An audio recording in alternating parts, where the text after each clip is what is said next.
Hi there, thanks for joining us for this edition of ChamberSOUTH Spotlight. I'm Tiffani Helberg.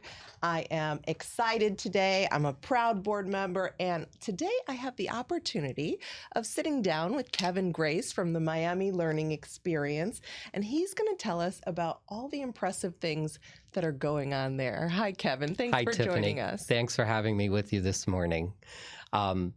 Miami Learning Experience got its fabulous start 47 years ago, started by a group of families who weren't finding what they needed for their children with special needs in the public school system. So they started this school in a garage. Wow. With 3 families, and then soon added a teacher. And then they moved to their next home once they started growing and the need was growing in the community, until we're now in our current location, sitting on 4.5 acres of land off of Miller and 82nd. So sort of in the middle of the neighborhood of I'm drawing a blank now, of south of Tropical Park. Okay, I get that area. So we're right off the Palmetto, so it's an easy location for people to find. We've just spent the last 6 months working on a new building for our adults and renovating a big part of our campus, with another 6 months to go with our last building to be renovated. We service a population aged 5 through adulthood. So our oldest is now 59.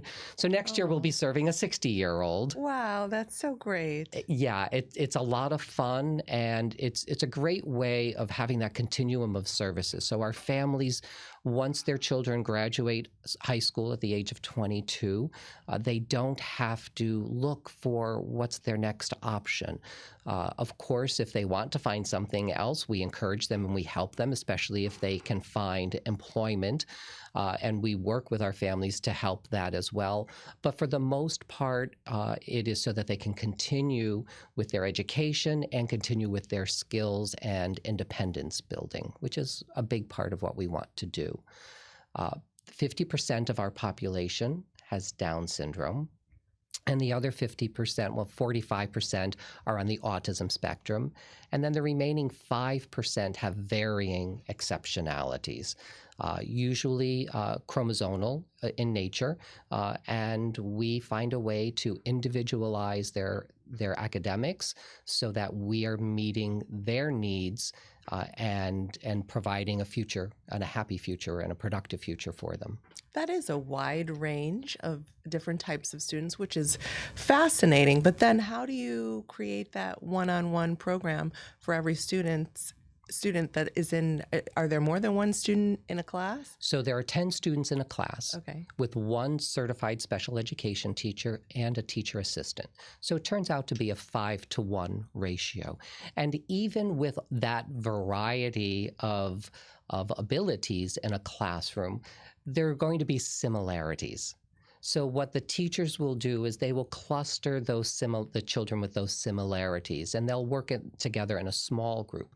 So if a teacher does a generalized lesson for a couple of minutes, then they can work with a small group of students while the assistant is working with a small group of students. And then another group of students will get to work on independent work. So we're always trying to promote that independence, also the one-on-one nature. And with 10 students in a classroom, the teacher really can get to know the needs and the goals of each student. So everything they do becomes personalized to those 10 students in the classroom. I'm sure you've had so many success stories over the years, but is there one during your tenure that really stands out? Like when you wake up in the morning, you think about that person or that kid and say, yep, this is what it's all about. You know, I wish I could say there was, but there are so many. And, you know, you and I wake up in the morning and we think of our really very busy, oftentimes stressful day that's going to be ahead of us. And our kids wake up in the morning and they are just happy. And I have to tell you, I have the best job in the world. When I go in no matter what is on my calendar, no matter what challenging day I may have had the day before, no matter what in my personal life may have been challenging, and all of those difficult things go away, because when the kids arrive in the morning, they are just filled with so much joy and happiness, regardless of the challenges that they are going to face and that they do face and that their families face. Our kids bring such joy to me and my staff and their families every single day. It's something that I wish everyone could experience, because it really does change your outlook on life. I bet. That's a great reminder, I think, to all of us to realize, how blessed we are. Here these kids are waking up happy. And Right. why is it we are not happy when we wake up like them, right? Exactly. Yeah. And, they want the same things that we do. Sure. And yet they find that joy in a different way. We often find it in the materialistic things, and we get lost in that. And, people often say, why do you put in so much time? Why do you work so hard? And they're the reason why. And the same for my teachers. My teachers are the real heroes, and the staff. They are the ones who work with the children every day. They are the ones that provide them with the support that they need to have success. I'm just the window dressing. I'm out there, I get to speak on behalf of the school. I get to raise funds for the school and plan for the future. But that's more global. The teachers are doing it for the individuals. And that is a real special person who does that. And we're blessed to have some of the best teachers out there. I bet, yes. But both equally important. It's important that you're raising awareness. Yes. Otherwise, families wouldn't know where to find you. Correct. And you told me that you're expanding. Tell me a little bit about that. So we just, probably in the next 2 weeks, we'll be getting our certificate of occupancy for our new adult center. Our adults, as we age, we all get a year older, right? And I don't age, by the way. Everyone but you, Tiffani. Everyone but you. So our adult program has continued to grow over the years, just natural growth. And they've never really had a home to call their own. We've always found a place for them and shared their services. And now we will have a center that is strictly for the adults. So we're really, really very happy about that. And that's allowed us then to do some additional work in our school side, where we've done a major renovation this summer. And that I wish I could say we opened on time. We opened the school on time. Not everyone was in their classrooms on time, but we finally are all in classrooms. And now that that's happened and the adults will be moving into their new building in a couple of weeks, then we start the last phase of our renovations, which is our shared services building. And in there, we will have a dedicated art room, a dedicated music room, a daily living skills room, an entire therapy center. And one of the things that our particular students really get enjoyment out of is drama. So we're putting in a drama room so that they will have dedicated space for that type of activity as well. So we're really very excited about the future of the school. And while we're doing all of this, the goal is not even to grow exponentially. We just really want to make, and our board is dedicated to this, they want to make the experience for the children and the adults that we currently serve even better. And that's why we're putting all of these funds and all of this effort into this activity, so that we can have a better experience for the families that we're currently serving. And then, of course, there's room for small growth after that. Sure. And they always say it takes a village. How does the community get involved with the Miami Learning Experience? Can they help through internships? Can they help through donations? So again, like everyone, we participate in Give Miami Day. So think of us on Give Miami Day coming up in November. And then we have two other major fundraisers that we do every year. This year in March, we'll be having our fashion show. Oh, And our students and our adults are the models for the fashion show. And it takes place at the DoubleTree by the airport every year. And we have roughly 1,000 guests. oh my And they gosh. walk a runway that is bigger than probably most fashion models walk. And they do it like they've been doing it their entire life. I'll have parents say, I would never do that. That takes a tremendous amount of courage. Yes. And yet our kids face that challenge like they face every challenge in their life. And I think, to go back to our earlier conversation about how do they do it, I think that's the answer. I think because their entire life has been challenging. And so waking up and starting their day doesn't mean much to them, because every minute of their life, they've overcome those kinds of challenges. So that's nothing. It's us. We're the ones that get lost in our heads with it. And then we have a walk. And it's called Walk With Me, and that will be in April of this year. And all this information can be found on our website. But the walk is also an interesting thing from the community, where the local private and some public schools and charter schools are the ones who come together and help organize the walk. The students get they're called ambassadors, and they meet with our staff and they plan the walk every year. They get their families and friends to participate. And it's another event that brings in about 1,000 individuals at Tropical Park. And we walk side by side with our families and our students. They get to know them.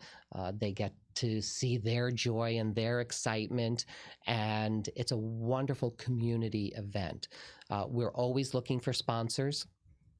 We do accept volunteers on, of course, a limited basis, because we are a small school. So we have 90 students in the school, and we have another 50 adults in our adult program. So, we can't, I'd love to say we could accommodate everyone who wants to volunteer with us, but we do find that particular niche that is great for that individual, and we work with them to make sure that that their needs are met as a volunteer and the needs of the school are met. So we'll work with anyone in that respect. The interesting thing about us is we don't just have people come in, we also participate in other community organizations as well. So the school allows me to work with the South Miami Rotary, for example. So I'm the president of that particular organization. We open up our doors to the Friendship Circle, who is also in a construction project right now. So not every Sunday, but 2 Sundays a month, they do their programming at our school, because they don't have a facility while they're under their construction. We support several other organizations, Parent to Parent, Card. So we're the Down Syndrome Association. So we're out there supporting as many people as support us, because I think the more we work together, the stronger we are as a community advocating for those individuals with neurodivergence or with any type of a chromosomal condition. Of course. I imagine that there are tremendous challenges for the families as well. What kind of services and programs do you offer them? So our families do have a tremendous amount of challenges, and part of that is because as I just mentioned, I try to work with as many different community organizations as we can, so that we're not in a silo. But yet, silos are so popular. It's hard, yeah. And what happens when you are in a silo is your information doesn't get out, and parents then don't learn about you. And the nice part about our program being a continuum of services, we don't end. So that also happens. If you're in a traditional school setting, your education ends at the age of 22 if you're an individual with a disability. So that doesn't happen with us. We want to be able to have that continuation of services. So we bring in speakers from the community to speak with our parents. We also provide as much services as we possibly can on Social Security, on the Med Waiver Program, on CDC Plus, which is a subcomponent of the Med Waiver Program. We have a jobs component adjunct to our adult program. We are constantly taking field trips and referring families to physicians, to dentists. So we're always building our resource platform for our families because there is a great need. You can imagine, having to fight for everything for your child. Yeah. Sometimes it's nice to not have to have a fight. Sometimes it's nice just to have some information provided to you. Yeah. But our primary goal and the philosophy that we live by is we want our kids to see the world, and we want the world to see our kids. It's the greatest way of breaking down barriers and breaking down walls and getting people to understand and have empathy for each other when we get to know each other. Absolutely. Well, there's so much going on there. Sounds like a great program. Is there anything else that you want the community or potential families to know about the Miami Learning Experience? Sure, and that is that we will work with anyone. We do our best. When I give tours of our facility, even if at the end of the tour the family has decided we may not be a good fit, Mm-hmm. I often hear that they are so grateful for the fact that they came to visit us because of the greater knowledge that they leave, knowing the systems, knowing what is available. Because again, our philosophy is we're there for the community. And our community aren't just the 140 families who are inside of our walls. It's the greater community as a whole. So even if you find that we may not be the perfect fit for your son or daughter, come and look at us anyway. And I guarantee you, you will walk out with a little bit more information than you came in with. I love it, Kevin. I've really enjoyed my time sitting down talking to you, and I'm grateful for the reminder. I'm going to think about that story when I wake up in the morning, and I'm going to be happy. Good. And maybe I'll come visit you and get even happier, You right? should. I will. The best part of my day is when I get to introduce our kids to visitors and show visitors our facility. I love it. Kevin Grace with the Miami Learning Experience, a wonderful resource and educational opportunity for people of all ages in our community. So I encourage you to contact the Miami Learning Experience. I also encourage you to become an active member of ChamberSOUTH. We are doing so many great things in the community. We have networkers, we have luncheons, plenty of events where you can come out and mix and mingle with Miami and South Miami-Dade's big business leaders, get to know them, get to know about what they're offering, and also tell them about your business. So please join us at ChamberSOUTH, join them at the Miami Learning Experience, and thanks for joining us for this edition of ChamberSOUTH Spotlight.